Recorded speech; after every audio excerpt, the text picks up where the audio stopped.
Good evening, race fans. Welcome to race number 2, and, well, race number 1, if you consider the top split portion of it, for Ryco Performance, Friday night top split NiS Open race. Terry Radford, Nick Stein, Old Darby behind the scenes, getting it all done, pressing all the buttons from the Super Speedway version of the Atlanta Motor Speedway.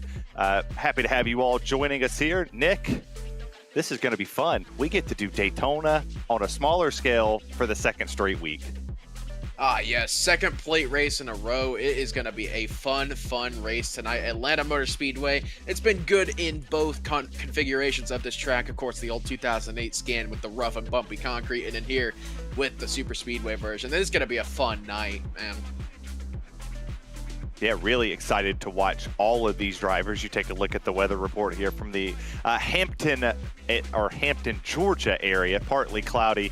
It is 3:05 in sim time. 85 degrees, and the track temp is exactly what you expect out of Atlanta.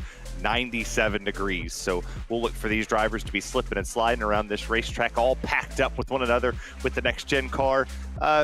Anything in particular, Nick, you're looking forward to during this race? Oh, well, yeah, obviously, first things first, you gotta save the right side tires here. It's Atlanta, it is a fast track, it's a bumpy track, and it's going to absolutely destroy those right side tires. So if you're not focusing on saving those right side tires, good luck tonight. I wish you luck. But heading into that second key, it's chaos times 2 here at Atlanta. I brought this up Monday night for our Monday night top split coverage, and it's a shorter track, which means double the chaos tonight. So that's going to be something these drivers are going to have to worry about. And you know, lastly, don't die. It's such a tight configuration of track here that if there's a big wreck like you're used to seeing at Daytona or Talladega, it is going to happen a lot faster than at a bigger plate track. So these guys are going to have their, they're going to have to be on their toes tonight if they're going to survive. And since a lot of people were very upset at the ad reads, I will limit those tonight, I promise. But our Ryco keys to the race are brought to you by Ryco Performance. At Ryco Performance, we're more than just a setup shop. We are a performance provider, preparing you with weekly data and setups to get you ahead of the curve of the competition. Whether you're a seasoned sim racer or a weekend warrior, our cutting-edge data packs and one-on-one coaching sessions are tailor-made to push the limits of yourself and your virtual race car. It also gives you the winning edge you crave. Why should you choose Ryco? Expert craftsmanship by a team of seasoned builders, cutting-edge performance enhancements tailored to your vehicle, unrivaled coaching, and reliability to handle the most demanding circuits on the iRacing platform. For more information, visit us at rycomotorsports.com, where we build championships and deliver results. That'll be one of maybe 3 or 4 we do here tonight. I know we had some funniness in the 500 miler where the transitions I thought were funny. Some people didn't, but oh well, it sounded good to me. Nick, one of the biggest challenges we see here at Atlanta with the new scan is controlling the lanes, going from the top lane to the bottom lane. What did you see in the Monday night NiS top split race that could determine the outcome of the winner of this one? Well, you know, before the Monday night top split race, I had really thought that, known that Atlanta was a very top line dominant track, but something with iRacing and the way these cars work changed a little bit, and that inside line was a lot more powerful for Monday night top split. So it's going to be twofold on trying to control the lanes and how difficult it's going to be tonight. So I think it's going to be a battle of momentum, kind of like what we're used to seeing at most other plate tracks is, you know, trying to control that momentum, trying to do everything you can to control the lines. And it's going to be really, really difficult. But I think whoever does that and does it to their best ability should come out on the top here tonight. And just a good cleanup, clerical response for some of the viewers that are watching for maybe the first time. In a normal super speedway race, Talladega and Daytona, the yellow line is out of bounds. Here at the Atlanta Motor Speedway, well, that doesn't exist. Obviously, the trial that you see right here on your screen, that is flat. There is a banking change from coming out of turn number 4 down to that apron. That is not out of bounds, as you saw there. Car dipped down into the Geico restart zone and took that lane. It's not out of bounds. You can win the race on top of the Quaker State sign. It does not matter what you do, but you could get protested, Nick, if you come back up and then wreck said person, right? So you got to use your best judgment, and I want to get your take. Would you go below that red line in order to make a pass here? At Atlanta, yeah, it could be done, but it's going back to what you said. If you come up and accidentally wreck someone, then you're getting protested by pretty much almost anyone in that race. So it's kind of playing devil's advocate, going down there the pass and try to gain a position. It's technically an unwritten rule. You don't go below that red line to make a pass, but you know, people do it, and then you really can't stop it. So I think it's devil's advocate trying to go below there to pass. Well, we'll play that all night long, but it's almost time to bring you your starting lineup, and well, here it is, brought to you by Ryco Performance. Tommy Gossett. Boy, I feel like we've talked about him quite a bit when it comes to the super speedway side, with Roger Pierce to the outside, starting first and second. Going on row number 2, you got Chris Wilhite and Chad G. We'll say that. Gunningsman. Gunningsman. Okay, we'll go with that one. Perfect. Row number 3 is where you're going to find Daniel Nanny from the NASCAR side of things, with Jacob Snyder out there to the outside. And row number 4, Garrett Maines he's accustomed to the top split side of things, a Coke Series driver with Miller Bonds. And rounding out your top 10 here this afternoon, my old buddy, Katie Brady, and one of my favorite drivers, Paul Bergoli. Starting in 11th place tonight is going to be the 11 car of Peyton Howell with Derek Heitman to his outside. Patrick Gitter going to be starting 13th tonight with Joshua Watson to his outside in 14th position. Johnny Baldridge, a mainstayer here on the top split coverage, going to be starting in 15th with Raymond Root in 16th. Alex Murray starting in 17th tonight with Edward Sherrod Jr. in 18th. Joshua Gathright 19th with Nolan Hodgson rounding out your top 20. Okay, we'll keep on going with David Gramathan, yeah.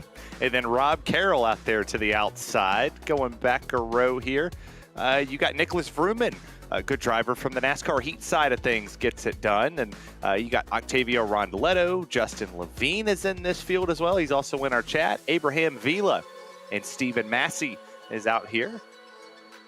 Chris Treppa, Benjamin Forrester. There's a lot of big names in this field. Nathan Lyons, Luis Samoso, he's in here. Got Bordeman and Hazard. And this is going to be a stout field. The rest of your starting lineup curls across the bottom of the screen. You got some Stein fans out there. Jacob Snyder, big fan of yours. Jacob Schneider, one of my good buddies. Man, get out of here, Jacob. Get out of here. Actually, no, stay. I don't know.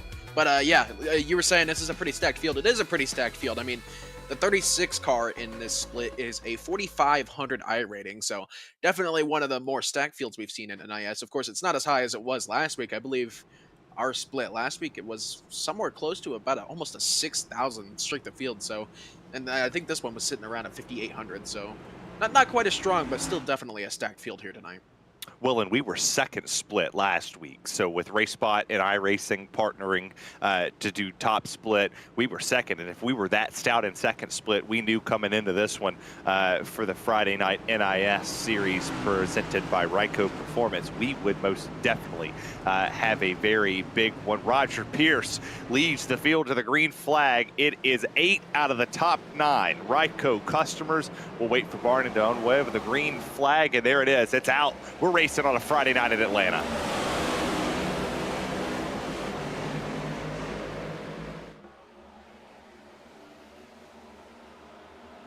Something a bit different from Monday night top splits coverage is that inside line got a better start. Roger Pierce wanting to go up and try and block that outside line, but he's immediately going to get put into the sucker hole, and that's going to put Chad Gunningsman on the lead of that outside line.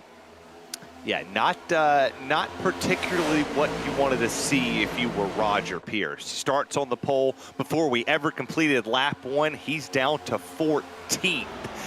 So did not have the lap 1 that he wanted. Gossett up there holding that outside lane with Will Height to his back bumper. That might be Paul Bergoli. The custom number thing, you know, it always gets us here, but you take a look on board trying to push all the way up. That is Will Height. I am correct. So Will Height giving a good shot. And for for Ryco Performance, this was another impressive speed weeks of sorts for these drivers. Daytona, they had a very good opening round of the season. They come to Atlanta. Could we start considering them like the RCR of super speedway racing, Nick? I mean, you could also look at them as the colleague racing of super speedway racing. If you pay attention to the Xfinity series, those guys dominate those play races. So I think Ryco definitely has one of the better super speedway packages when it comes to how things play out with the A Open series. But you know, one thing that's probably going to get kind of confusing for us tonight, Terry, is there's 3 custom number 12s in the top 8 right now. Yeah, that normally happens, and I believe they're all from the same stable. So they wanted to look exactly alike, minus a color change. So there's a little bit of a color change from one car to the next to the next. But, you know, if they're all under the same umbrella, we'll figure it out at the end. Peyton Howell, Kenny Brady in this split as well, running 9th and 10th, two of my good buddies on the sim, and very much enjoy them. They're out of the Premier Setup Shop stable, so good to see those drivers on here running for Road to Pro as well. And a lot of these drivers, Nick, they run the trucks throughout the week to prepare themselves for the road to the Coke Series, and now they find themselves racing in this style of race. There's a big difference between the truck, the Xfinity car, and the Cup car. What do you learn running this type of style race in any of the series? Well, I mean, before I get into that, that's one thing I actually wanted to bring up is Road to Pro actually goes to Atlanta here in a couple of weeks. So I was actually going to mention that we're seeing a ton of the Road to Pro guys in this top split. But, you know, you bring that up and you mentioned, what do you learn from this style of racing? You really learn how to control the runs that you could get in the draft, especially in this Cup car, considering how strong they are. I mean, you can be 6 or 7 tenths back off of a car, and you know it may start pretty slow for that run to build up, but once you get it built up, you could be 4, 5, 6, 7 miles an hour quicker than that car in front of you if you have the right run up. So it really helps you learn to kind of control that run, control that draft, control how quickly you suck up to another car. And you know, that's something that can make or break your race, say in a road to pro race. So you know, that's something really, really good to learn. And you know, that's probably why we've seen so many road to pro guys and such high SOFs here in these Monday night and Friday night top split coverages these first 2 weeks of the season. Well, and one of the biggest differences as well between the RTP or the iRacing qualifying series is what I should have called it. My bad if anybody's watching. Clear on my part, I did put my glasses on to read the script. They get a drop week in the qualifying series. There's no drop week in NIS. You have 36 weeks to make it up as best as you can, to run as best as you can, to come out of here as the NIS champion of the season in this setup. You saw that bump right there. The pusher became the pushee in this one, and now we go 3 wide, car in the middle, the 21, the Team Conti driver. Kind of got pinballed around. I believe that's Nicholas Fruman. They got shoved up to that middle lane, and for the first time here tonight, outside of Patrick Pierce being pulled into the middle, we're 3 wide racing. Yeah, that was Patrick Gitter in that 21 machine getting shoved 3 wide there. And, you know, you take back look back to last week's race at Daytona, and Nicholas Fruman and Tommy Gossett, they did not take long to send it 3 wide and get up to the front of the field. And it looks like they have a similar, a similar kind of strategy going here tonight. Go 3 wide early and try to get that track position as early as you can. Well, and I'll you know, play on to that one. The track position game between here and Daytona, a bit different, right? Like Daytona, you kind of have time to make your way to the front. Atlanta, track position is key. If you can get it and keep it, perfect. If you get trapped in the back, what does that do to your race car? Yeah, there's a huge difference between Daytona and Atlanta when it comes to track position. Daytona, you really want track position to avoid all the wrecks that could happen further back in the field. Here at Atlanta, you want that track position for the clean air, because here at Atlanta, you're having to lift to save those right side tires as you get later and later in the run. these guys will probably be about flat out for the first, I would say, probably 15, 20 laps of this run.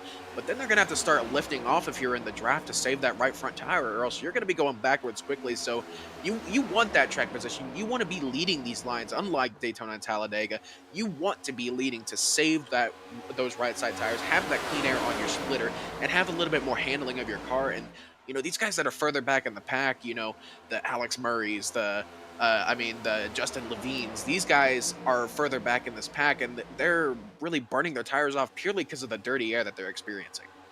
Well, for the fans that are just joining us, welcome in. Thanks for tuning in to Friday Night NiS coverage presented by Ryco Performance. We're live from the Atlanta Motor Speedway for the A Open side of things. You take a look at Edstrom right here in that custom 87 out of the Team Watson setup shop. That's a very nice throwback to Dale Earnhardt Sr. And that's a pretty looking race car. If anybody has a nice paint scheme, that's it. You take a look, somebody asked out there, who's in the branded machine, the Justin Allgaier paint. We don't know. So we'll find out when you do. I believe that is the 12 car Nolan Hodgson, if I'm not mistaken. He's got the corn thing going on with the numbers there. Of course, Nolan being from Iowa kind of makes sense. It's kind of a play on it. I actually know Nolan personally. It's a pretty good inside joke he's got going on, the corn numbers, as he likes to call it. We enjoy corn around here. If we'll make a couple corn jokes throughout the year, not the musical reference of corn, but just corn in general. As we're 15 laps under the green flag condition, and the crazy part is we went 140 laps last week in the Daytona 500 on iRacing. We can't do that here. We can go 130, Nick, but we can't go 140 green. Pit stops, we hope to see under the green flag condition. We saw 3 or 4 of them last week. Challenges coming on the pit lane. What's going to be the difference here? Oh man, the challenges here, getting on the pit road here at Atlanta compared to like Daytona or Talladega it's so much more difficult to get on the pit road. As I've mentioned a couple of times, the confines are so much tighter here at Atlanta compared to Daytona. The pack is so much tighter. While you're not at a higher speed than you are at Daytona, it feels like you're at a higher speed since it is such a shorter track. You're having to brake from about 183 miles an hour in the corner down to, I think it's 45 miles an hour is the pit road speed here. So it's not as harsh as Daytona or Talladega, but I would say it's a lot more difficult purely because of the average speed difference, I would say. You don't get nabbed for speeding here. It is still 1.5 miles around the Atlanta Motor Speedway. And look at who has joined the top 5. This is a really stout top 5, if I must say, as the bottom lane's starting to progress up and make their runs. You said it before we went on the air that this would be a Ryco Conti mix-up. Premier's put themselves up there as well. They have Kenny Brady sitting in that 6th place position now, and he's surrounded by Ryco.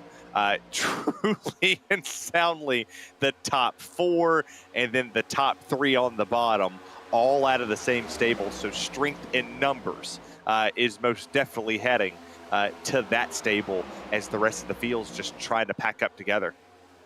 Yeah, and I had a chance to talk to a couple of Team Conti guys, mainly Derek Heitman, and he was mentioning to me that their strategy throughout the week was kind of just sit back and chill out a little bit throughout the majority of their races and kind of just play the survival aspect of these plate races and be there at the end, because it goes back to that old adage, if you're not there at the end, you don't have a chance to win it. So I think that's what these Team Conti guys are going to do for the most of the night, is just kind of chill out, mid-pack, back in the back, and, just chill out until about lap 110, 115, somewhere around there. And then that's where they're going to start going and probably start getting up towards this front end.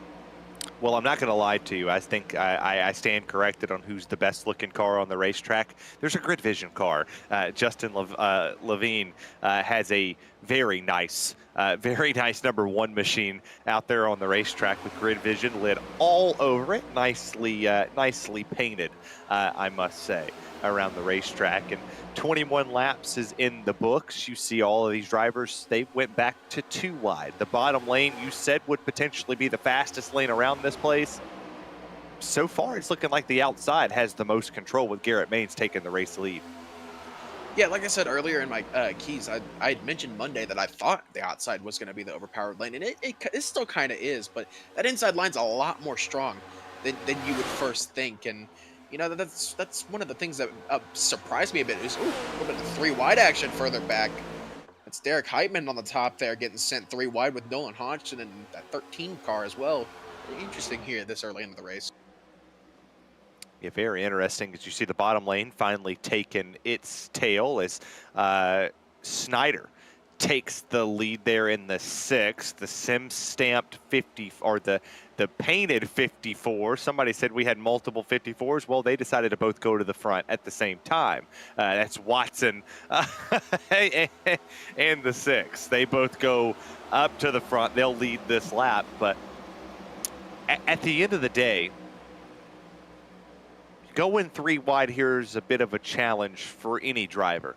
But with this car being wider than it was, say, 3 years ago when we had the Gen 6 car going into this one, does that change how this goes? You saw the stack up on the bottom. It didn't matter if it was wide or not. That was just a crazy bump. Yeah, these cars are definitely a lot wider, and that was a crazy bump. And it's something you can do in this next gen car is be pushing the pusher there. But you were mentioning, does that really change anything? No, not really. I don't really think it changes that mentality that these drivers take because, at the end of the day, these top split drivers, these high iRating drivers, they don't care what car they're driving. They're going to drive like it's the last lap no matter what. So I don't really think that changes the mentality that much. Well, the outside lane prevailed there. Garrett Maines goes back to the race lead. We'll put 26 laps on the board. We'll go on board back here with Nicholas Vrooman. Very accomplished driver, whether it was on NASCAR Heat and now coming to iRacing. He has progressed every single race to be one of the best and most respected drivers on the racetrack, no matter what. I'd say just in the stable that he's in, he's surrounded by a lot of talented people, and he added to it. Nicholas is definitely a contender here in this race as he's currently sitting in the 9th place position. Our number 2 driver that's in here. Garrett Maines obviously is the one car, obviously the Pro World Champion driver kind of helped him with that license to carry on there. But Garrett's doing a phenomenal job leading the lanes as Tommy Gossett sits there, pushes him at second. Oh, 3 wide here for, I believe this is 3rd position here on the top line. 54, or one of the 54 machines of Kenny Brady sends Chris Wilhite down the sucker hole, and he's going to take over 3rd position on that outside line. And that's one thing we're going to see a lot tonight is if we get later down into this race and that outside line's the predominant line, we're going to see people go to that outside, try to get to that outside off the corner and side draft and take that position on that outside line. That'll be a thing we see a lot tonight, as I said. Well, so then I'll bring this into question because you're starting to see some of the drivers shuffle the Ryco guys out. Is this going to be something you have to play all night? Is if you cannot beat them as a team, try to eliminate one at a time? Because you watch Kenny Brady, he got the shot from the Conti driver that's behind him. He gave him the run. He was able to go around one and put him in the sucker hole, and then attempt to take this as a non-team driver for them, just to kind of shuffle them out of order. Yeah, that could be something you could do if you're, a single driver, not really any teammates around, but that'll be something that you could do to definitely gain some track position and try to break these guys up. As you see, he's trying to set up for it once again, but I'm pretty sure he's a solo driver in this race, so I don't think he's got any teammates. So I think he's trying to, fend for himself and, play that game of I'm here alone. I got no friends whatsoever. I got to do what I can to get as many positions as I can right here. Oh, no. And they didn't save it. They all saved it. So everybody saves it there on that one. And that will Gossett. Hard, not that hard of the wall. The caution flag is not out. Or is it? Caution flag waves. Took us a second there, a nice little pause. Barney waited. But we'll take a look at the replay here in just a second on what transpired in this one. And that started up front. That was it did. Teammates. No, it wasn't actually. I was actually watching that wreck as it happened. It was Kenny Brady, I Ah, believe, getting into the rear end of the 16 of Tommy Gossett there off of the corner and, sending him for a ride. well, that's two drivers that that could be a developing story. Walk us through the replay here. Yeah, like I said, I think we're catching on a little bit late here, but it looks like it was pretty much a bad pass from one of the 54s of Kenny Brady and just a chain reaction from there. The quote unquote iRacing death wobble there for Tommy Gossett, trying to save that car, and the next gen just saying, nah, I don't feel like going straight right now. Maybe take a look right here. We'll go up just a little further to Kenny Brady. 54 in third. Is that a fourth custom 54 there? Yes. Oh my There's goodness. 4 of them in the field. Oh man, the 54 is taking over. Oh no. Yeah, the 54s and the 12s are where we are where we're currently sitting. But everybody came down pit lane. Not a lot of damage for any of these drivers. I mean, you saw the 21; he popped the wall. We'll get a report on that one momentarily. But I think we have an in-race reporter too, don't we? Yeah, I do believe we do. I think it's Justin Levine, if I'm not mistaken. Actually, we have 2 of them, Austin Edstrom and Justin Levine, in this race. Ah, we have 2 in-race reporters. So let's pick one. We got one. We got one sitting in 13th. You want to do Austin Edstrom for the funsies? Where's he running? Let me look. He is running in 18th position right now. Yeah, let's talk to him. Sure, I'll drag him up here. Austin, it's the boys up here in the booth. What's going on, man? Hey guys, how's it going? Well, we're 33 laps into this race. What have you learned? Well, a whole lot. I hadn't turned any laps this entire week, and I don't think I ran any at Daytona, so I didn't really know what to expect coming out here. But I did not qualify. I started like 33rd, and I'm up to 4th, so it's going good. We're learning it on the fly. Just got to save my tires a little bit better on this next run. They were starting to hurt. Well, you had a bird's eye view of that incident there. What transpired that brought out the first caution of the night? Man, I was so focused with the battle that I was in with whoever was on my outside before it even happened. I didn't even see it until I just saw smoke fill up my windshield. So I just I saw it late, and I just turned hard left and kept my foot in the gas to get by it as soon as I could. So I got kind of lucky. Well, Jonathan Platt said he loves you. He's a Georgia Bulldogs fan, so that's a tough love. But I love him too. Who are you a fan of? Alabama, baby. Okay, Roll we're Tide. gonna kick you out. Roll Tide! Appreciate you for stopping by, and I hope you wreck. Oh So, man! we'll kick you. We'll kick him out. Go Vols. Wow, rough crowd here. None of that. My mom, I'm sure, will be happy in the chat to hear that one, but no, not on this one.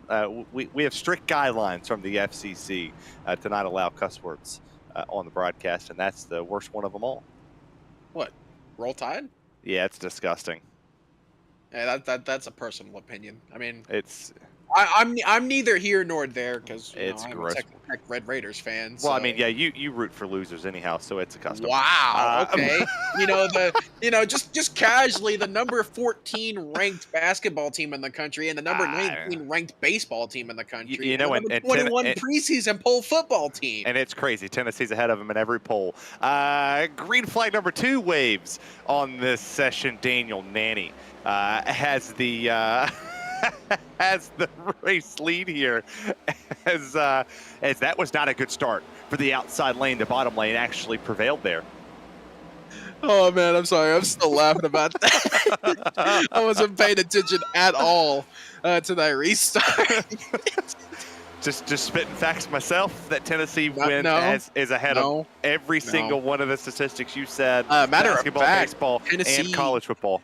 Tennessee is not ranked in either the football or basketball polls. So that's fine. We finished ahead of y'all and actually won a bowl game. But hey, we won our bowl game too. Just saying. What the Cardiff Key or the Mighty Key Fiesta Chick-fil-A Dollar General Bowl, the one nobody watched. What, you're acting like they watched a Tennessee Bowl game too? They did, actually. It was one of the largest bowl game watches of the entire season. But we won a game that was meaningful. Texas Tech hasn't won anything in 20 years. Actually, that's a lie. They were number 2 ranked in the country in 2008, beat number 1 Texas. Goodness. Hey, I'm spiteful. They made the Final Four in 2019. Made the College World Series in 2016. I mean, we spit old facts. Spit fighting words over there. Nah, it's fine. The SEC's predominant. In nothing except football. Big 12, best basketball conference. Big 12, like number 2 baseball conference. I mean, SEC maybe 4 in basketball and maybe 5 or 6 in baseball. You know what we should do? If anybody goes back and watches this broadcast, if you are paying attention as a driver out here, we'll catch you in Top Split next week. I believe it's Las Vegas. Run your favorite sports team on the hood. Just put who you're a fan of on it, and we will find it, and that will be a nice poll. For the people watching us on YouTube at the moment, comment your football team. Who were you a fan of? I know he said Platt's a Dogs fan. I live in Savannah, Georgia. Big wreck, and that's Kenny Brady again, going around this time. Is a big wreck. Derek Heitman's involved as well. It's a track blocker that had a couple of the 24s got caught up in there. Brady has some damage. This could have been a stem from potentially the first caution of the night. Possibly. I don't know if there may have been any quote-unquote beef involved with that, but possibly. I didn't even see what happened in the first place, so I'm going to get a good look at this replay here. Of course, Kenny Brady involved in it again here. I believe it was coming out of turn number 2 here. Maybe a run that he couldn't manage quite as well, or was this in front of him possibly? Ooh. Yeah, it should be right here. Oh, he sends it through the middle 3 wide. And looks like maybe possibly a bad bump to the car ahead. Yeah, we'll see it down the front straightaway here. It happened off of 2. What caused this one? Sitting here wondering the same thing. Was it a little bit of net code possible? I think we may be a lap behind here. We'll roll with it here. We'll stay with the replay of this one. We switched. We switched up. I see a comment. If I see any Eagles or Philly fans in here, I'm fighting. It's funny. As we are under the caution flag, I'll sing you a little song. No. No. Fly, Eagles, no, fly. Get out. Get out there. I hate victory. I hate you even more. Fly, Eagles, fly. Score a touchdown. 1, 2, 3. I hit hate them low, you so much right now. hit them high, and watch those Eagles fly. E-A-G-L-E-S, Eagles. I'm not an Eagles fan. I just know the song. Okay, I was about to say, I hate you even more. I'm not an Eagles fan at all. I just know the song. It intrigues me to piss people off. We'll take a look here. He goes 3 wide to the outside lane through the quad oval. And you see 3 wide in front. And then right here is what triggers this one. Oh, no. Just a bad push. Oh, yeah, bad push there. I believe that may have been Alex Murray involved as well. And he just barely got tagged by the 18 there that caused that damage on the right front. And my wife is watching. I do, in fact, have an Eagles jersey. I bought it at a pawn shop before anybody judges me. Anybody on the planet judges me. I bought it at a pawn shop because it was one of my all-time favorite players, Brian Dawkins. Burn it. Burn it. It's an Eagles jersey. Burn it. Fight me. My wife's a Cowboys fan. Burn it. Hey, I'm a Cowboys fan too. Burn it. Then that explains why you're used to it. Burn it. Burn the So, Eagles jersey. Just so burn wait, it. so that does explain why you're so used to losing. Yeah, yeah. I mean, I am a Texas Rangers fan too, and we just Oh, won it's the World Series. disappointment. So, That's true. Good job to the Rangers. I but am yeah, very everything else, I'm still quite depressed. You know, yeah, it Cowboys fan happens. haven't seen success since the early '90s. You know, I'm a Yeah. Spurs fan. We Were haven't seen you anything good since 2013. yeah, since So, Duncan left. Wait, were you alive the last time the Cowboys won a Super nope. Bowl? Okay. I wasn't even a thought the last time the Cowboys won a Super Bowl. The last year they won one, my wife was born. If that tells you Ooh. anything. So yeah. Yeah. Good times. My older sister wasn't even born the last time the Cowboys won a championship. My Yeah, my she's 5 or 6 years older than I am. my daughter was just born, and the first thing she should know as a football fan is the Cowboys choked in the playoffs again.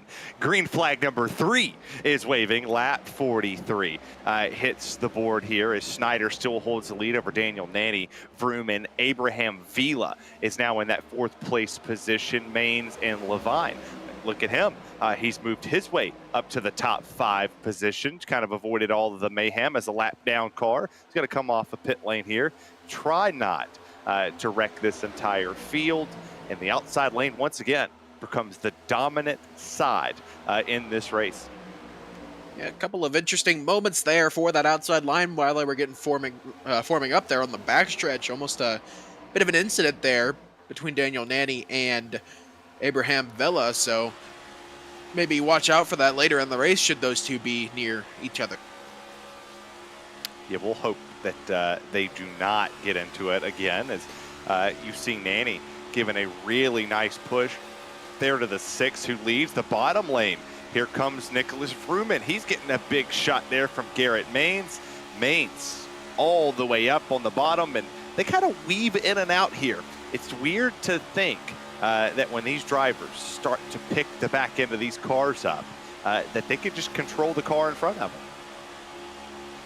Yeah, that's something to do with how the diffuser works. It's a bit of 3 wide here. Chris Wilhite going through the middle, trying to get that draft from Garrett Maines, but I don't think he's going to get any help here. But as I was saying, that's something to do with the diffuser on the next-gen car. Is you can push a lot more aggressively with the next gen than you could say the Xfinity or the truck. And you know, there's also the term pushing the pusher. You hear that in the basics of oval racing. You don't push the pusher at plate tracks, but with the next gen, it's actually a lot faster to push the pushers. Oh, wrecking on the back.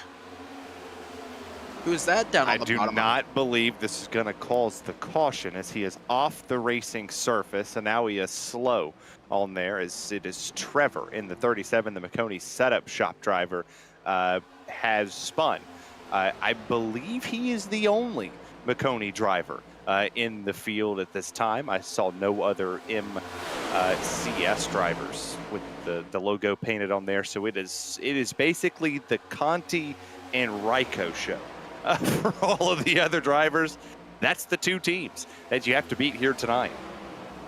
Yeah, it's something I mentioned earlier. It's probably going to be those 2 setup shops when it comes down to the end here, but for right now, Ryco dominated pretty much top 10 here. Is I think the only non-Ryco drivers in the top 10 are Abraham Vela, Nolan Hodgson, and Justin Levine, if I'm not mistaken. Well, Peyton Howell as well, who's currently sitting in the 8th place position out of Premier Setup Shops.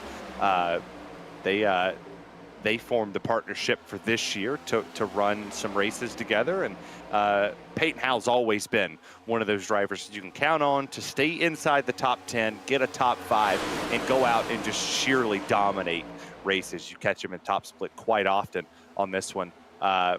You got Justin as well, who's sitting up here in 7th. Ryco is out there commenting. I was wondering where Kenneth Byron was at, and I found him. He's watching. Yeah, watching that inside line there, getting a pretty good shove there from the 12 of Nolan Hodgson. Getting that inside line going once again, and you know, that's something that's a bit surprising to me. As I mentioned pre-race, is that inside line's doing a lot better later in this run than I originally expected, because the last time A Open was here, which would have been last fall, I believe, it was topside dominant. Like, if you weren't on that top line, you weren't going anywhere at all. And you know, if you stuck on that inside line anything more than 10 or 15 laps, you could have said goodbye to that right front tire. So I'm a bit surprised. There's car on the wall there crossing the finish line. Yeah, kind of misjudged where the racetrack was going. This place bows out and almost kind of touches you as you see the Premier Setup Shop driver there on that outside lane, Peyton Howell. He's kind of just in a sandwich between all of these other setup shops, and I do not believe he has a teammate in this field either. So he's going to have to go out here and make the runs on his own. Everybody else around him, Paul Bergoli sits behind him. You got drivers to the inside of him. He's going to have to make the gap himself. You see Chris Davis down there in the 36. He's running the SimStamp 29. That is a very, very beautiful car, but kind of odd. And it looks like it has graffiti on it. But you see the outside lane looks to be the dominant factor, but they have the least amount of cars. Everybody else has migrated to the bottom as now, here comes the run. Bottom lane almost had it up to the lead, and then when they got to the front stretch, the top lane pulled away again. Yeah, one thing I'm learning is with how pushing and how momentum is working here at Atlanta, it really depends on who you have pushing in that second and third position. And you know, Monday night top split coverage that we had, we were really seeing that inside line being a very powerful option because of how aggressive the pushes were coming on that inside line. And here, you know, that inside line isn't being as aggressive with the pushing. That's not a dig against Nolan Hodgson or anything, but they're not being as aggressive as they could be with the pushing. And that's not really why they're, you know, getting as big a runs as what we saw on, say, Monday night. Well, I tell you what, as we go 2 by 2 here, coming to complete lap 54 and putting lap 55 on the board, we'll step away for our first side-by-side of the evening.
Racing isn't easy, but experiencing it is. iRacing puts you in the driver's seat with the industry's leading sim racing game. Drive on laser scan replicas of the greatest racing circuits from around the world. Go head-to-head against other drivers chosen by skill-based matchmaking to ensure competitive racing at every level. Compete across all your favorite series. In officially licensed cars, engineered to deliver the most accurate driving experience possible.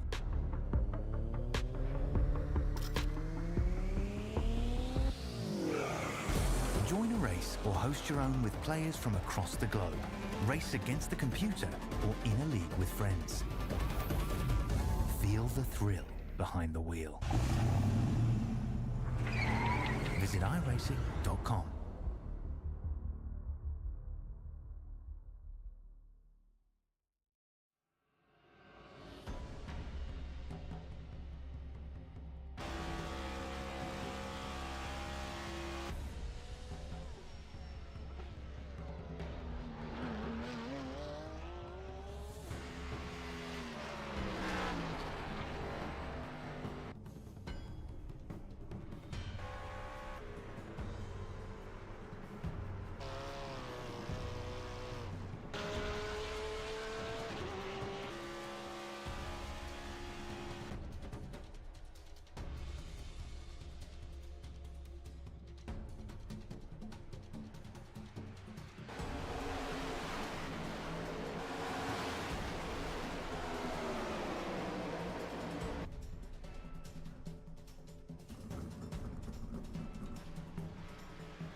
Welcome back to Top Split on Friday night, presented by Ryco Performance. We're lap 62 on the board, getting close to the halfway point of the evening, about 2 or so laps away from hitting that 65 lap mark. My name's Terry Radford, Nick Stein, Old Darby, our C-tier producer behind the scenes. Want to thank special shout out to Justin Levine for his absolute monster disaster on Twitter here this afternoon and not tagging the right handles in there. Appreciate you. Glad he's racing, doing a good job. He's doing better on the racetrack, Nick, than he did on Twitter.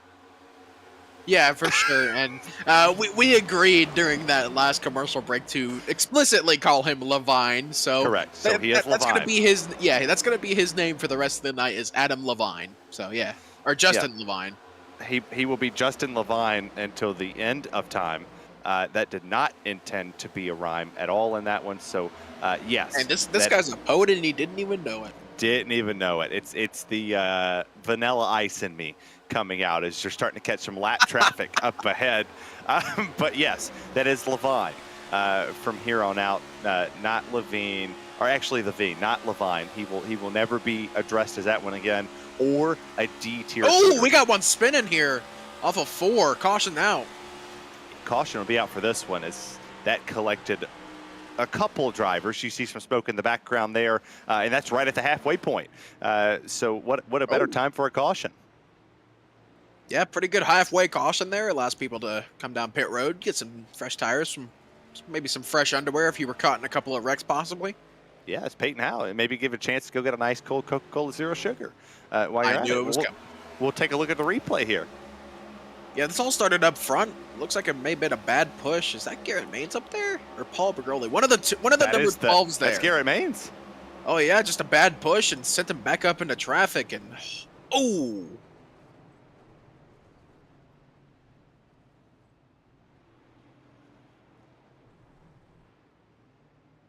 Few risky moments there. Is that like The Risky Business, the movie with Tom Cruise in it?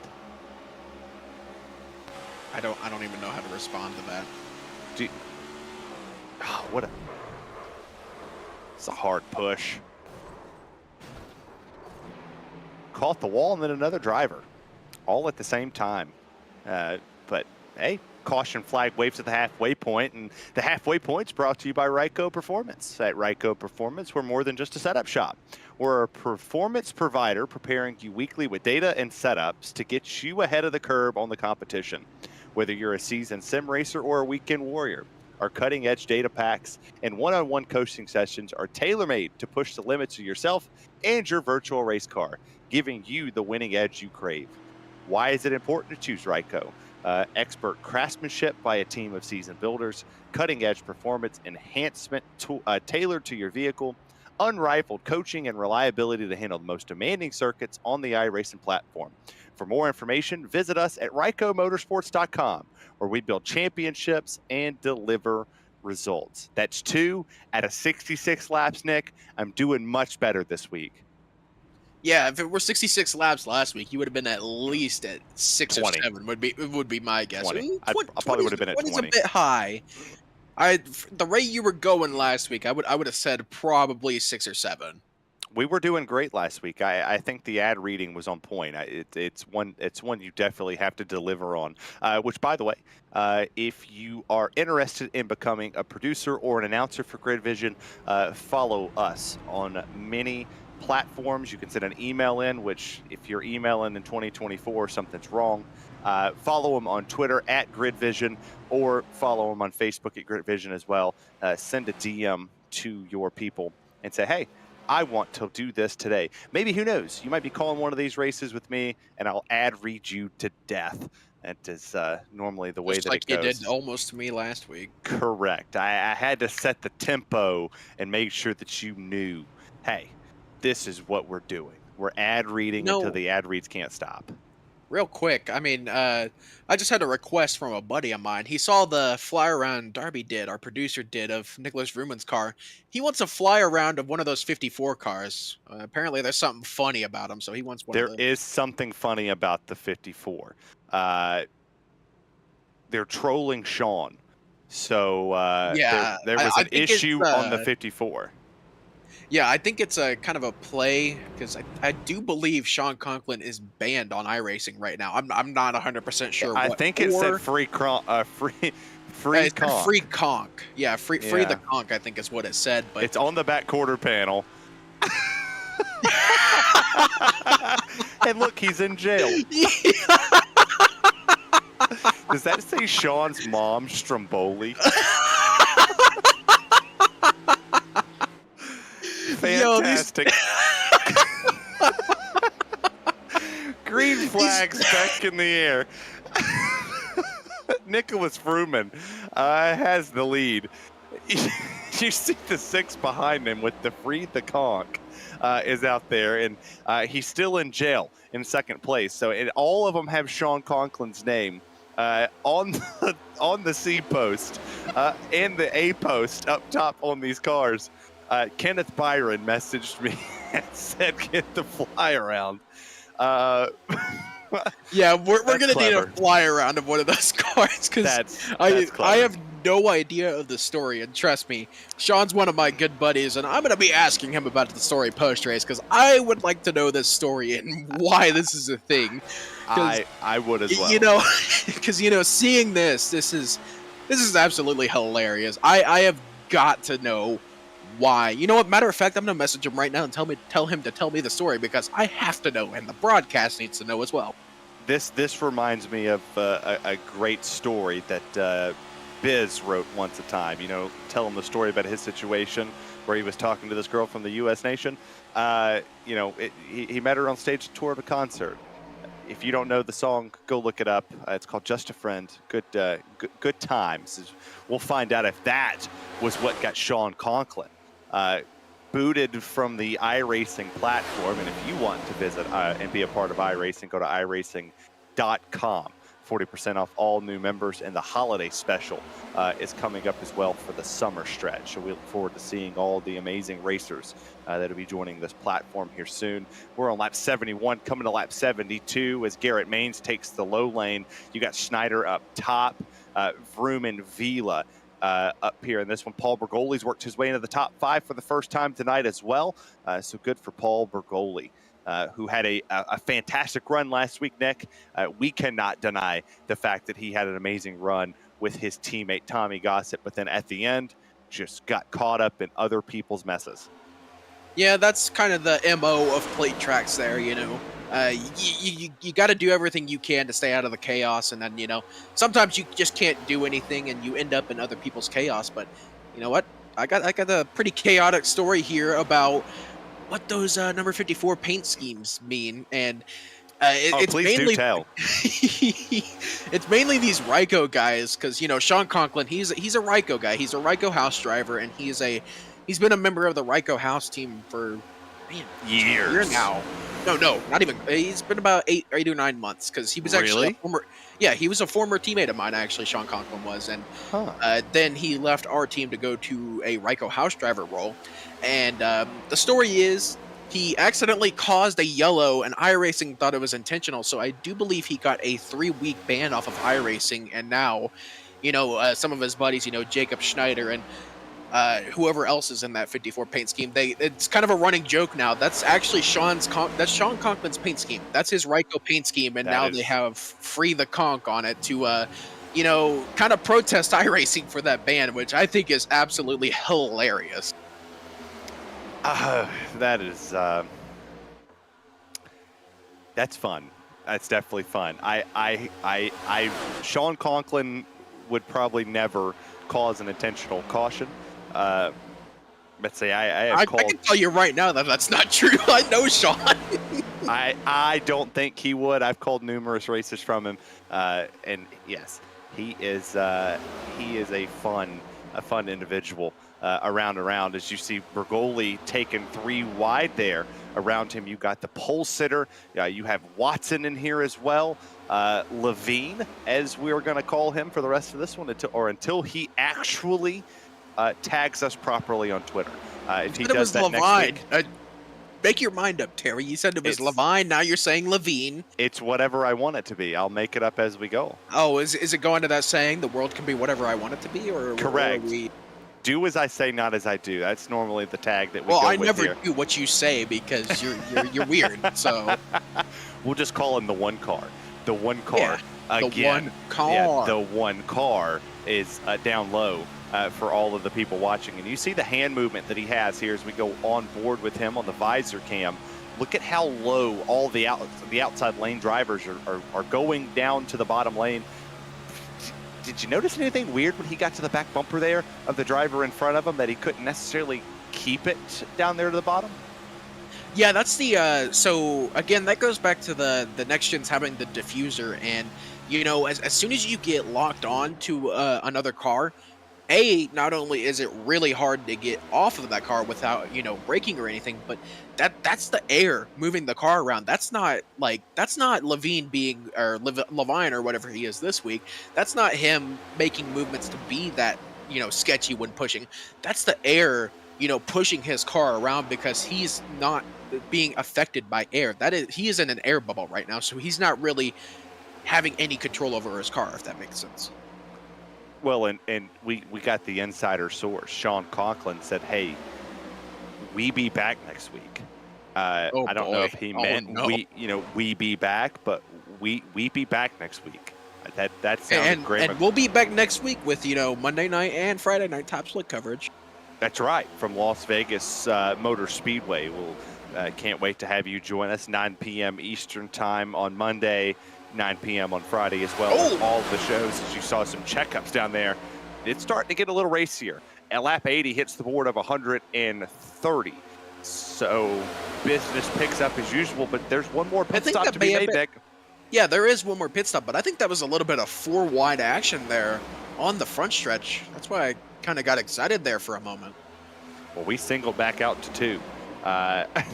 Nobody wanted to go 4 wide for long because it has still been a Ryco dominated thing.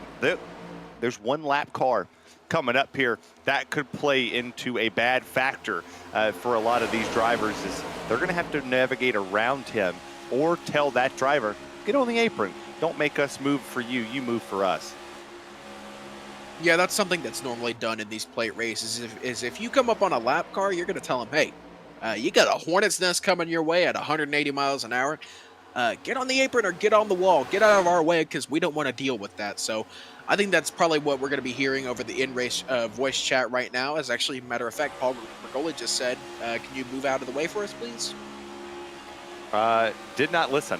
The 24 did not listen at all. Ooh. And stayed down there and made everybody squeeze up the racetrack. So make it 3 wide, people catching the wall to try to miss this lap car that has now tried to circumvent himself into the lane that everybody else is running. So 3 wide, a little further on back outside the top 15. Yeah, bit of a shake-up here. Ooh, Abraham Vela goes 3 wide here between one of the 54s. All 3 54s lined up on the outside now. This isn't going to get confusing at all. Nah, it wouldn't confuse us. We're trained professionals. Or so they say. Trained professionals? That's a new one. I haven't been called that before. Well, add that to your resume at Texas Tech. Hey, that might be. I love that. Trained professional. There we go. That sounds smart and sophisticated. And one of the 54s decided to pull out there. I believe that is Joseph. Yes, Joseph is one of the drivers in the 54 here this afternoon. As no other 54 decided to jump down below. So we know 2 of the 54s that are in here, as there is now, according to Conklin, a 54 Civil War. Yeah, I just figured out who all 3 of them are. Of course, Joseph, and Jacob Schneider are 2 of them. Joshua Watson is the other 54. So, yeah, 54 Civil War is right, and that rhymed again. Poet, and I didn't even know it, but yeah, that's going to get confusing come later in the race. And, if they're all racing for the win, oh, man, I don't want to be you at the end of the race. Yeah, that's the tough part of this job is having to do it. But you see now Joseph holds the bottom lane. He got right in front of Garrett Maines. Or sorry, not Garrett Maines. He got right in front of Paul Bergoli. There's 2 12s in this field as well. There's actually 3 as well. 3 number 12s in here. We decided to go a little wild and crazy on this one. That actually brings up brings up a little bit of a fun fact. There's 4 54s in this race, and 3 number 12s. Fun fact: those have all been racing numbers of Kyle Busch. Correct. He was the number 12, I believe, when it was before he was in the Cup Series. I know that. I think it was when he was in a lower series. I think he ran the number 12 for a little bit. Fun facts of the day. I know the 54 won quite a bit with the driver of Kyle Busch behind the wheel, as you see here. We're coming to lap number 88. Race Hail, praise Dale for all the fans who celebrate Dale Jr. We'll run his lap here, and I tell you what, before we get to the closing end, let's crank it up.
Welcome back. Thanks for letting us get a rest here with our voices. I appreciate all of you for tuning in here to the Friday night NiS Top Split from the Atlanta Motor Speedway, presented by Ryco Performance. And at Ryco Performance, they're more than just a setup shop. They're a performance provider preparing you weekly with data and setups to get you ahead of the curve on the competition. Whether you're a seasoned sim racer or a weekend warrior, their cutting-edge data packs and one-on-one coaching sessions are tailor-made to push the limits of yourself and your virtual race car, giving you the winning edge you crave. For more information, visit us at rycomotorsports.com, where we build championships and deliver results. Terry Radford, Nick Stein, Darby behind the scenes pushing all the buttons. It's crunch time, Nick, here at the Atlanta Motor Speedway, as Garrett Main still holds this race lead. Daniel Nanny, Joseph, Nicholas Vrooman, and Paul Bergoli, a Ryco top 5. Yeah, they have been a dominant force here tonight, and of course that pains me to say as a Team Conti driver, but they have absolutely dominated this race tonight. It has been all Ryco all night. Matter of fact, it's a Ryco top. Ryco 10. top 9. No, top 10. Hutchin, no, I don't think Nolan Hodgson's a Ryco driver. But look who just jumped into the top 10. It is now an all top 10 Ryco performance. It's been a Ryco kind of night. Yeah, it's a Ryco top 11 of the top 13 are Ryco drivers as well. So, yeah, they've definitely been dominating tonight. If you're Kenneth Byron, you have a big smile on your face watching this from his home, which I appreciate everybody for joining us, not just him, but everybody who is tuning in. I appreciate you for coming on board and being a part of this one. We have 34 4 more weeks to go. Once we close the chapter on this one, you can join us next week live from the Atlanta or Las Vegas Motor Speedway. Almost threw that one off. Thought we were in Daytona again. For that NiS top split, I believe it's another 130 lapper that you'll see us for that one. We're coming to 33 laps to go when they cross the line this time. If you can say you beat a Coke Series driver, what does that add to your confidence boost at race number 2? You get around Garrett Maines here. Well, I mean, if you're a top split regular, then it really doesn't do much because while Garrett Maines does run up front, he has a bad race every once in a while as well. And Once in a while. Yeah. There's a lot of people in this race that can say that they've probably beat Garrett Maines. So if you're one of these normal top split guys, then I really don't think it does much for that confidence level. But if you're like me and you're a second split or a third split warrior and you somehow manage to get into a split with a 9,000 I-rated Garrett Maines and you manage to beat him, that's a pretty big confidence booster, I will say. I have beaten him in a money race once. He wrecked, but the history book doesn't show that he wrecked. It shows that I beat him. So ha ha ha, ha ha ha. I beat a Coke driver. The best I've ever done against Garrett Maines was a top split race at Chicago Street Course, and I want to say I was the only person in that race that was beaten by him. It's a win-win for everybody. Yeah, that's my personal win against Garrett Maines is I didn't get lapped by him. So I guess that could be considered a win, kind of, sort of. It's a win in my books. I don't know. I mean, it may not be a win in everyone's book, but it's a win in my book, and that's all that matters. People who are watching, answer down there in the comment section. Is that a win for him or not? As we come to 30 laps to go, when Garrett Maines, G Money, crosses the start and finish line here. You know, he is a Podium 500 winner as well. Won that title for himself in 2022, I do believe, and. Looking to add some hardware here, and I believe he gets a certificate for winning an NiS race, and he's looking to win a Coke Series race this year as well. As you can catch them live February 27th on iRacing.com enascar.live/ I screwed that all up. enascar.com/live, twitch.tv/iRacing, and youtube.com/iRacing as well. You'll catch all that action starting at its new start time of 7 p.m. Eastern Standard Time with Green Flag Racing at 8. So hopefully you enjoy that one as well. But 102 laps now down, Nick. When does business really start to pick up? When do we see the aggressive pushes start to happen? Well, I mean, we've been seeing them happen all night. Of course, we've seen a couple of our biggest wrecks originate up front from people pushing a little bit too aggressively, but based on what you're getting at, it's quite aggressive right now, I will say, but I don't think we're gonna see the craziness until the last lap. I mean, you look at Daytona and Talladega, you can, get crazy, with about 10 or 15 laps to go and be perfectly fine. But here, if you're 3 wide for too long, that can really slow the pack down. So we're not really going to see any moves made until, I would say, last lap at the earliest. With all the teammates up front, you might see the issue come from outside the top 10, top 15-ish, where people are trying to get through this pack as quickly as possible to work their way to break up this triage of Ryco drivers. As you see the one car down low, he's the 3rd car in line on the bottom. The outside lane has been the predominant one of this afternoon. And now you see one of, it's Joseph again, trying to make the bottom lane work with Paul Bergoli, who has been about the only one. This is about the only 2 groupings that we've seen to carry that bottom lane and actually get it up to the front. We saw Garrett do it once before. We saw Daniel Nanny do it, but it hasn't been consistent. Yeah, and I mean, it's kind of similar to what happened Monday night with our top split coverage is, you really only saw 1 or 2 people that were able to keep that inside line going. And matter of fact, one of the only ones on Monday night that was able to keep it going was, I believe, the car that's sitting 3rd on the top line, the 95 of Nicholas Drummond. He was really the only one that was able to keep that bottom line going and keep it moving. and really keep it even with the first 3 or 4 cars. So I'm a bit surprised that he's not down there, maybe trying something different on this outside line. But you're 100% right in saying that. There's not really many people that can keep that inside line going right now. You see the first 3 wide action starting back here. It's around the 12th place position, as I believe that is the one. That's Justin. They got shuffled from the bottom lane up to the outside lane. He'll go 3 wide there. All of these drivers, you got Chris Wilhite back here in this mix. You see some drivers starting to peek down below that red line to get an opportunity to get up to the front. But 3 wide action is becoming more, I would say, more normal. We didn't see that early in the race, but now you're starting to see drivers peek up there in that 3rd lane to get the run. Brady got shuffled through that mix. He gave a shot there to the 7 of Wilhite. Now he's going to look to the inside, and that almost got close. That could have been huge. Yeah, that could have been huge. And, you know, they went 3 wide there. Look how much that slowed him up. Wilhite was up with the likes of flirting with the top 15 or so, and look how much time he lost there. He's sitting back now, I would say, just outside the top 15 right now. And, you know, that's why I said we're not going to see much, you know, crazy racing action until we get a little bit closer to lap 1 there, the final lap there, as Justin Levine gives a pretty good shot from the 76 of Derek Heitman to get back up towards that 22 of Alex Murray. A couple names we really haven't called tonight. Yeah, some names that we haven't talked. The pole sitter, who's back up there, Mr. Pierce, in the 23. We haven't really talked about him at all. From lap 1, he fell straight to the back. And now he's worked his way back up into the top 10. Watson's here, Murray, Hodgson. You talked about Edward Shearer Jr.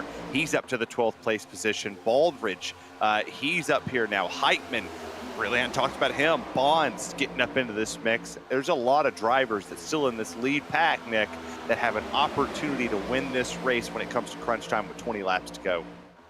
Yeah, and then, like I said, it could be a lot of names we really haven't talked about. A few you mentioned, of course, a few of that Team Conti camp, you know, the Alex Murray, Ed Shearer, Derek Heitman, they're all back there just outside the top 10. It looks like they're trying to get lined up for a shot at a run here. So, you know, that's a couple of names to keep an eye on and try to break up this Ryco party at the front. So we'll have to see what actually happens here, but I wouldn't be surprised to see if those guys actually, you know, try to take it 3 wide and get a run going, say, on the top, and or try to send it through the middle 3 wide and control that bottom line a little.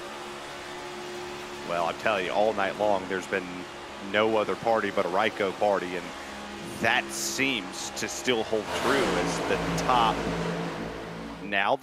9 is still being controlled. Both lanes have been at the mercy of one group of teammates. It has not moved past that since, I don't know, what, lap 60, 65 when we had the caution flag, and they all came out in unison together, 1 through 10. It has stayed the same way as the same lap down driver down there, making it difficult we have a caution for everybody else as the caution flag waves for the 3rd time here tonight. Wonder what this was about. Hearing possibly Alex Murray involved, as he said sorry over the driver radio. Who is that driver? Was that that's Octavio Rondoletto that got involved in this one. And Nick, walk us through this replay. Yeah, I think this originated further back in the pack. There Oh yeah, it did. Oh. Octavio, who was that? Maybe Derek Heitman involved as well? Was that the 12 of Tommy Gossett I saw involved in that as well? I don't see Gossett on the board anymore on our pylon, but that was a big chain reaction. They were just stacking up. Oh yeah, Octavio. I think that was Octavio that tried to make an aggressive move there. Or maybe it was a car with the same kind of texture going on there that tried to make an aggressive move to the bottom and maybe caught the edge of another car and sent him around him, which started that chain reaction. Had 2 drivers stay out under this caution flag. The rest of the drivers both came down pit lane. And you take a look at the last set of the replay. The 29 gets turned. What a save. No wall contact, locked it up. What a save there. Who was that? Wow. That was impressive, but yeah, big checkup there, and David saves that. Oh man, look how close that actually got there. We didn't see how close it actually was off that copter cam there, but man, that got real close. Is that a Martin Sports logo on the hood of that one? Yeah, Martin good. Sports, that's a throwback. That is a very good sim apparel group. If you head over, I will. I tell you what, we'll step aside under the third caution flag. We'll come back with more top split action for Friday Night NIS, powered by Ryco Performance.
All right, about to be coming down here to just under 15 laps to go, and for the wonderful save, I'll shoot a good plug out there. MartinSports906.com for the best apparel and sim racing gloves on the market today. I stand behind them. Had the same pair for about 3 years now. Still wearing them. Probably my favorite ones ever. The one car, the 13 of Levine, has the race lead, and he's going to get it done here as green flag goes in the air. We're racing once again in Atlanta. Yeah, he's got a sea of Ryco machinery behind him in that one car. I believe He's Kenny a Ryco Brady. powered car too. Oh, he is? I did not know that. Never Yeah. mind. Then he's got a ton of teammates behind him. Oh, but they're leaving him. Oh, leaving him Gonna out leave him to quick. dry. They left him quick. You saw Vroom and big wreck. Kenny Brady's around. Uh-oh. There's Bergoli, I believe, is involved in that one as well. And one of the Conklin cars, unfortunately, involved. No damage to those two, and the caution flag waves again. So lap 117 brings out the caution. Nick, walk us through this replay. It looks like Kenny Brady involved once again, maybe possibly trying to go up a little bit too aggressively here. Oh no, he was already up in the outside line. Oh, they start checking up in front. Yeah, I think this may have been a checkup from behind.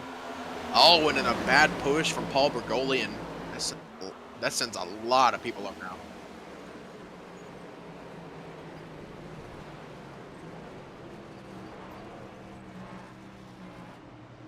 Take a look at a better view here. The chopper angle on this one is, I believe, one of the 54s, the Kenny Brady 54. Jump to the outside here. He gives the shot there. And then as the train caught him, I think he wanted to take that run up to the third lane, but nobody else wanted to go. Yeah, he did, but... Oh, yeah, that was a checkup in front of him, I think. Not a bad push. I think he just had a big checkup in front of him, and Bergoli didn't see it. A lot of stacking up there. We'll restart this one with under 10 to go. And you said under the commercial break there that business would pick up and the aggression level would start to pick up as well. Now you have Vroom and Mange, Joseph, Pierce, and Shearer Jr., your top five. Any name in the top 10 particularly stand out to you as somebody that could walk away with this NIS top split victory?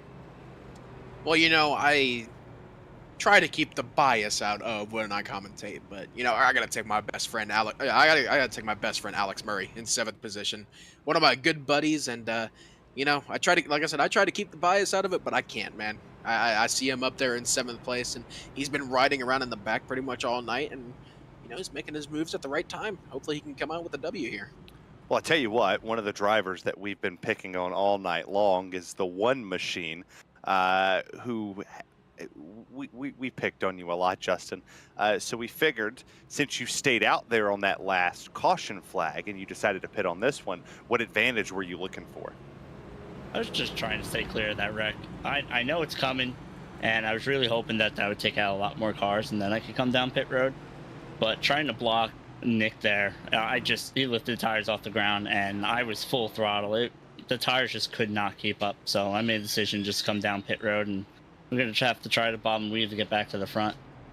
It's Levine or Levine? Levine.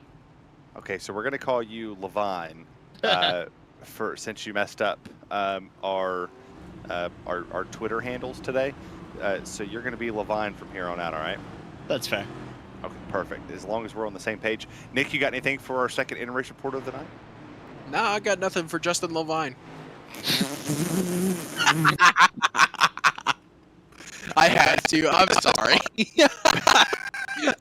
best of luck in the remainder of the laps that we have here, and maybe we can talk to you here a little later on. That's just the line. Running back outside the top 20. He did it there. He had a grand total of 2 laps led in this event. So we'll see if he can bob and weave his way out there. So we'll come to 10 laps to go. When we take the green flag, Nicholas Fruman, Garrett Mange, Joseph Josephs, Robert Pierce, and Edward Shearer Jr. Your top 5, Vila, Murray, Schneider, Baldridge, and Barbaremma. I think I said that one right.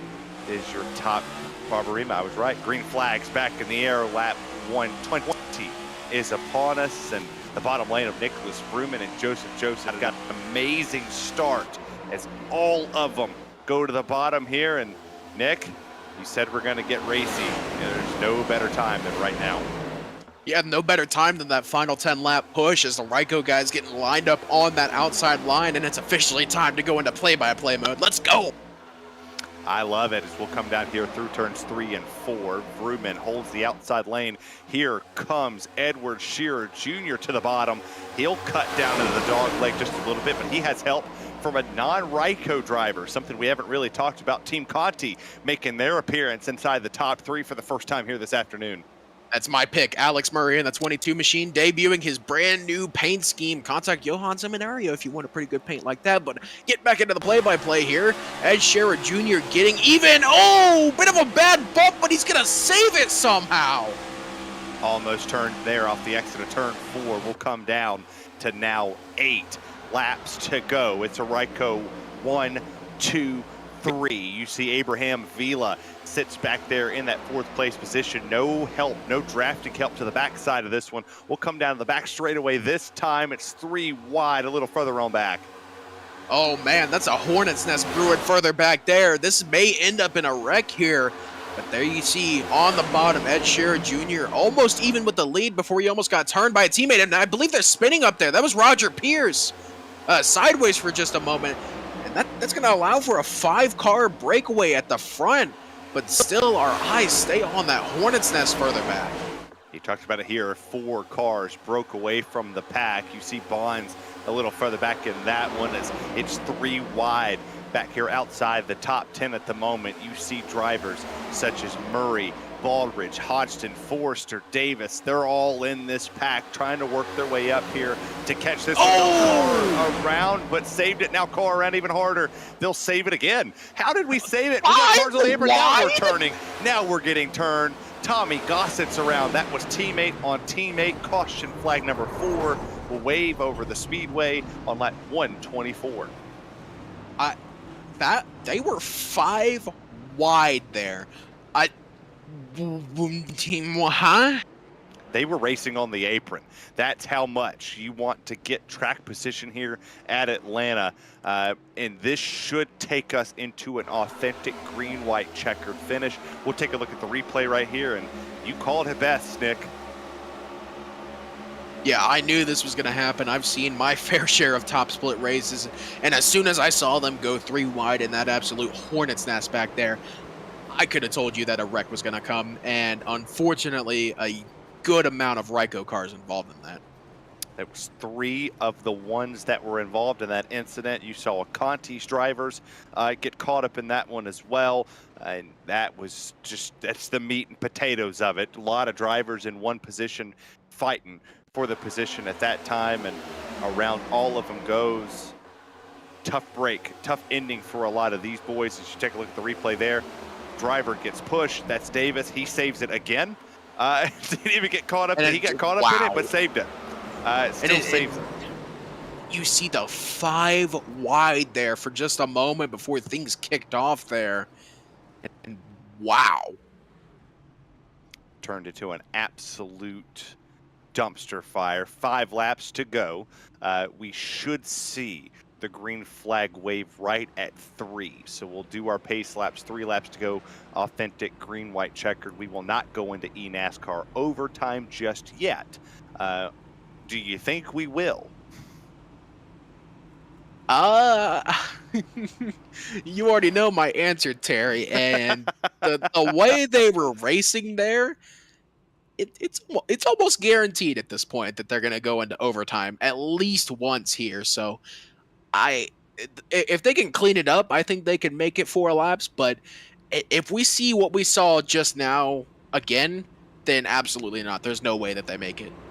Well, I tell you what, for the people that are watching on YouTube, youtube.com/GridVision, if you think we're going to go into eNASCAR overtime, say yes. If not, say no. We'll get a little fan engagement out there in the chat. And I think we're going to go at least 1, but who knows? Maybe I'll uncommentator jinx this one, and we will not have any.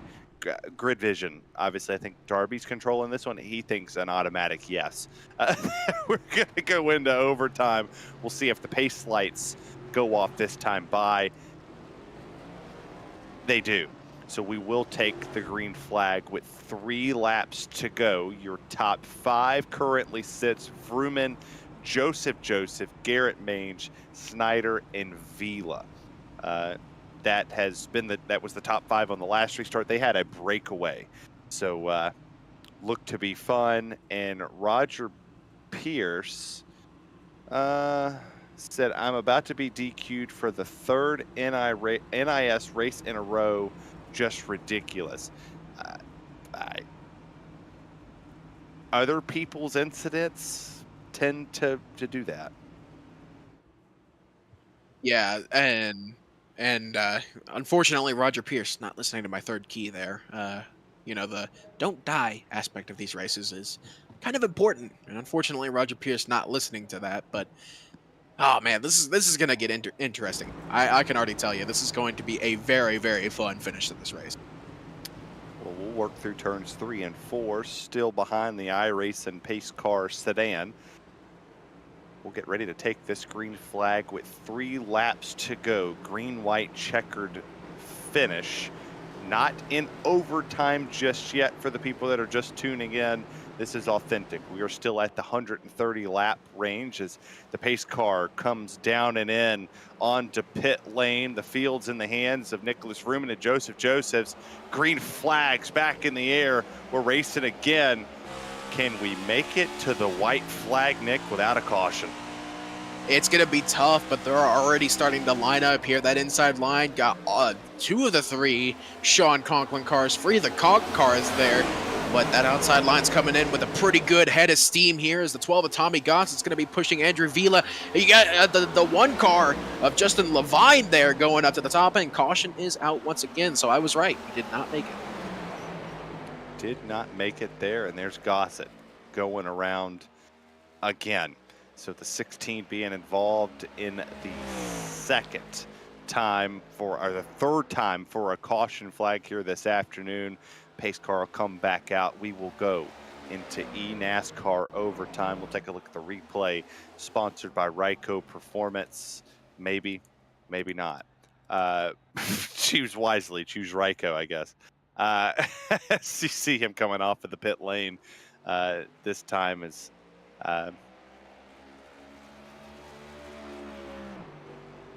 this might have done it. Might have spun out, just trying to get back up to power. We'll see. Yeah, I thought that was not Miller Bonds up front. That was, or excuse me, that was not Tommy Gossett up front. That was Miller Bonds that I was spotting. That 16 and that 12 look eerily similar, and it's confusing me. Yes. Are confused as to why the caution flag waved. Didn't start with Bonds. Huh. Well, mystery caution number 1 of the night is out. I think it was Tommy Gossett, but I had thought that 12 car was Tommy Gossett, but it was Miller Bonds, so I got a little confused there. He'll come down pit lane while we are under the caution flag.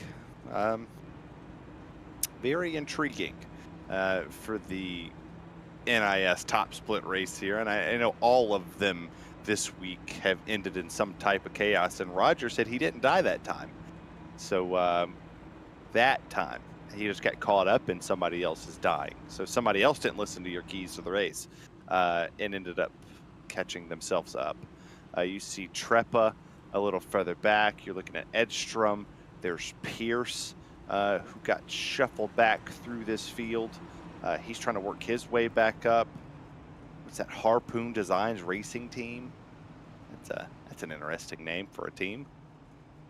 Yeah, there is definitely some very interesting team names on the iRacing service. Harpoon Design Racing Team. That's a new one. Haven't seen that one before. And of course, if you're an avid user of iRacing's Reddit, I hope this won't get me in trouble, but there's this team out there called Hugass Racing. It's spelled Hugass, and it's, yeah, like I said, it's kind of a play on words there, but it's one of the more interesting team names I've seen out there. And if you take a look at some of the iRacing road special events, and you look in some of the 3 a.m. time slots, there's some very interesting team names out there. Interesting thing that I saw on his quarter panel there while we were looking at him, it said MDI TV. And I actually, YouTube this myself, and it says, "Welcome to MDI TV, your hub for thrilling dirt iRacing broadcast."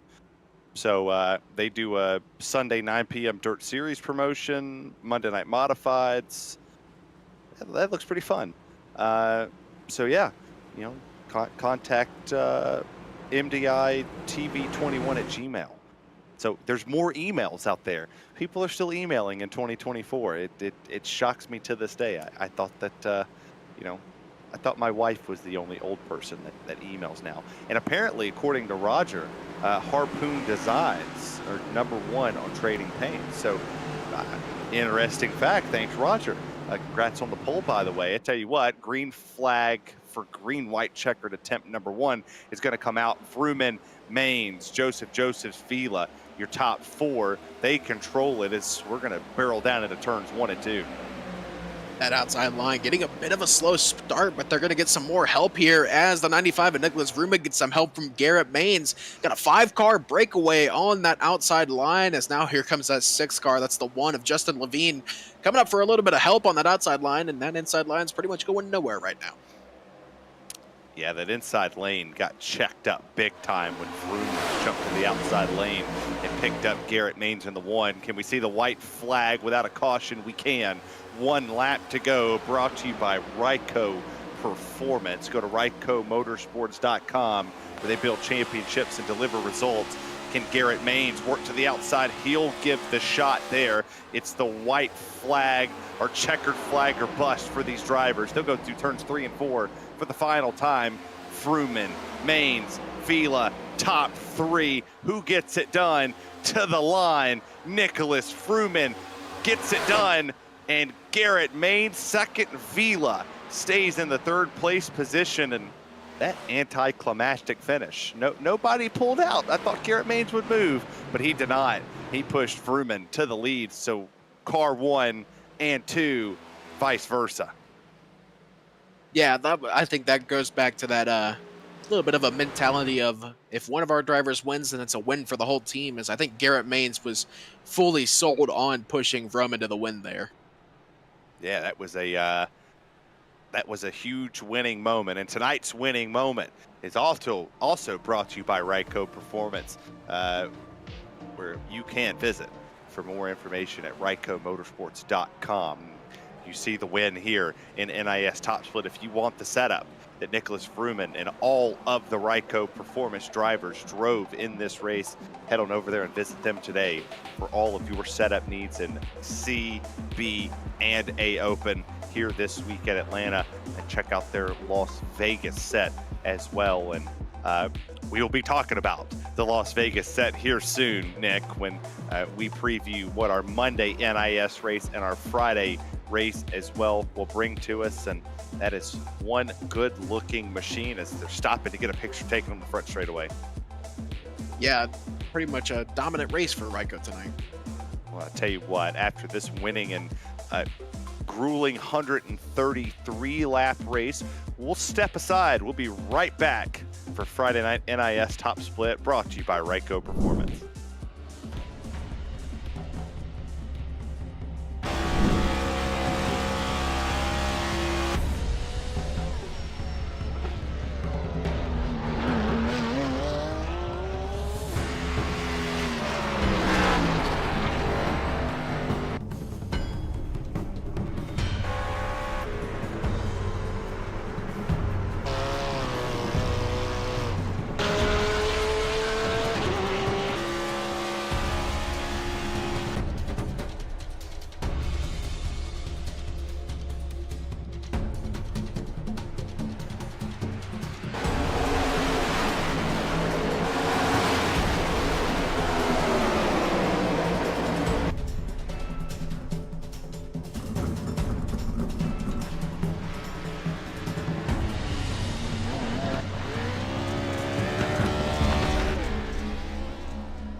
Take a look at our full field rundown of our top 20 at least. You take a look at our, we'll go through the top 5. The rest is on the board.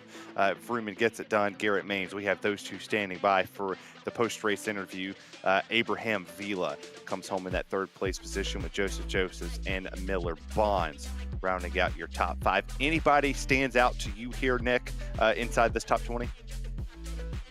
I mean, there's a couple of names down a little bit lower. I mean, one of our good friends, Austin Edstrom, usually on the call for our Monday night top split coverage, finishing down in 14th position, but that's about all I see. It's a good commentator to have. The best ones are the ones that can get it done. I tell you what, Nick, since you are probably the I would say the most entertaining one out of the two of us, why don't you grab our winner, Nicholas Vrooman? Nicholas Vrooman, Nick Stein up in the booth. You got a copy? Yeah, what's up? A bit of an anticlimactic finish there to that race. We figured that Garrett Mains would have pulled out and tried to take the win from you, but you ended up coming home with it. How are you feeling after that one? Honestly, I'm a little shocked too. I racing with Garrett for a very long time, and I know he does not like finishing P2. It really wasn't talked about. I'm a little shocked he did do that, but I'm not upset either because we were able to come away with the win. It's a huge points night tonight, and I can't complain. Yes, sir, it was 335 championship points to be exact for you. And, taking that momentum into next week there at Las Vegas, how are you feeling about that? And of course, but a bit of a different kind of mindset taking from 2 straight plate tracks going straight to a 1.5 miles. I'm feeling pretty good, man. Las Vegas is probably one of my better 1.5 miles, I would like to say. It may not be like a plate style type of track, but it leans more that way. You're not full throttle the whole time, but it's definitely a fast-paced track. So I'm looking forward to it. Looking forward to getting out there and see what we can do. Good man, liking Las Vegas. That is probably one of my favorite tracks personally. So good thing that you like that track as well. And before we let you go, anyone you got to thank who gets it done for you every week? Well, first off, shout out to you guys up here in the booth, man. It's fun going back, listening to these races. I was actually honored to broadcast a little bit last week with, I think, Taylor Burris in the B Open. So that was fun. So shout out to all you guys. Shout out to Austin and production. It's always a blast to go back. Shout out to Ken. I would like to say I proved Ken wrong again. I didn't qualify. That's my new thing, not qualifying. I didn't qualify. I made it through there, and we were able to get a win. So Ken, just shout out my friend. But shout out to him, man. He puts a lot of work into these sets, and everybody over there on the 18. Shout out to the whole team, and shout out to everybody on the track, man. I thought it was pretty clean racing. It was a lot of fun. Well, congratulations on the win tonight, Nick. Listen, we'll go ahead and let you go celebrate, man. Thank you. I appreciate it. All right, that's our winner there, Nicholas Vrooman getting it done. We'll grab G-Money, or Garrett Maines, as most of you like to call him. And Garrett, you come home second place here tonight, and your teammate, Nicholas Vrooman, was a little surprised. I've known you for quite some time, and second place is never the spot you want to be in. I do a lot of super speedway racing, and it's a lot of team playing and that kind of thing. And, I had the opportunity in 3 and 4, like it was there, but if I took the spot, then he would have finished like 5th. So, it was one of those situations where I'd said I'd settle it off of 4, and when we got off of 4, if I did it there, we could have lost the race. So I did what, needed to be done to make sure we locked in that 1-2. And, it sucks because the opportunity was there, and I know it, but, I'll take a 1-2. That's kind of what you want coming out of Atlanta, Daytona, any of the super speedways. Like, it's really all you can ask for, and I'm happy we came away with it. Well, I'll fast forward you to the eNASCAR Coca-Cola iRacing Series side. So on the 27th, you tackle Las Vegas in your machine, and you'll set yourself up, obviously, practicing. I would almost bet that you'll be in the NiS A Open on Monday in preparation to get yourself ready for that one. What have you learned in testing for Vegas that you'll use to potentially come run next Friday night?